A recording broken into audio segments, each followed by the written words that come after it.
High বন্ধুরা, Jhuma Bengali kitchen থেকে YouTube চ্যানেলে তোমাদের সকলকে স্বাগত জানাই। আজকে নিয়ে এসেছি পাট শাকের আরও একটা রেসিপি।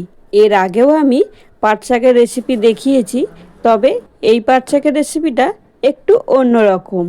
তোমরা তো অনেকেই অনেক রকমভাবে পাট শাক বানাও, তবে এইভাবে একদিন বানিয়ে খেয়ে দেখো, দারুণ লাগবে।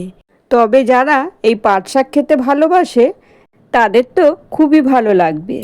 পাট শাক রান্না করার মিনিমাম 1 থেকে 2 ঘন্টা আগে শাকটা ধুয়ে রাখলে জলটা ঝরে গেলে সেই শাক ভাজাটা খেতে লাগে আরোই দারুণ।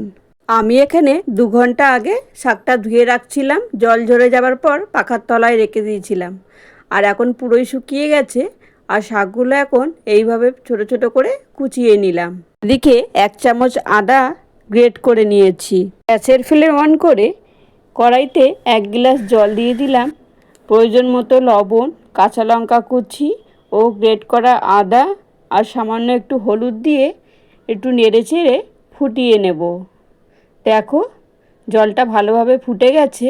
আর একটা সার্ভিং বলে নামিয়ে নিলাম। এবার একটা ঢাকনা দিয়ে ঢেকে দিলাম।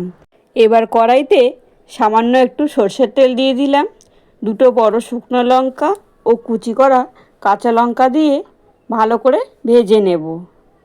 একটু নেড়ে চেড়ে নিলাম।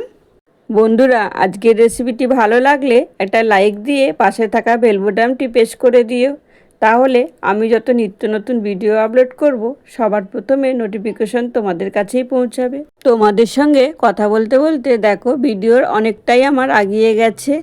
কড়াইতে কতটা শাক দিয়েছিলাম, ভাজা হতে হতে দেখো কতটাই না শাক কমে গেছে। আমি কিন্তু গ্যাসের ফ্লেম লোতে করেই শাকটা ভেজে নিচ্ছি। যতটা পারবে ঢাকা দিয়ে ভাজবে, তাহলে শাকটা নরমও হবে আর সিদ্ধও হবে ভালো। শাকটা জল ঝরিয়ে শুকনো করে নিয়েছিলাম বলে একেবারে ঝরঝরে ভাজাটা হয়েছে। আর এই সময় সামান্য একটু চিনি দিয়ে দিলাম। চিনিটা দিলে স্বাদের ব্যালেন্সটা হয় দারুণ।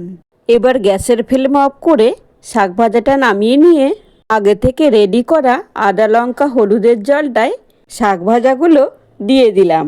তবে বন্ধুরা, তোমরা যারা এইভাবে পাট শাকের ঝোল বানিয়ে খাওনি, তবে অবশ্যই এইভাবে একদিন বানিয়ে খেয়ে দেখো। আর কেমন লাগলো একটা কমেন্ট বক্সে কমেন্ট করে জানিও। তবে বন্ধুরা, এইভাবে শাকটা মেশানোর পরে শাকটা 10 মিনিটের জন্য ঢেকে রাখতে হবে।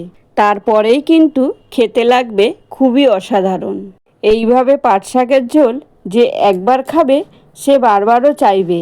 তাহলে বন্ধুরা, আজকের রেসিপিটি তোমাদের কেমন লাগলো? ভালো লাগলে একটা like, comment, share and subscribe করার অনুরোধ রইল। ফিরে আসছি আবারও এক রেসিপি নিয়ে।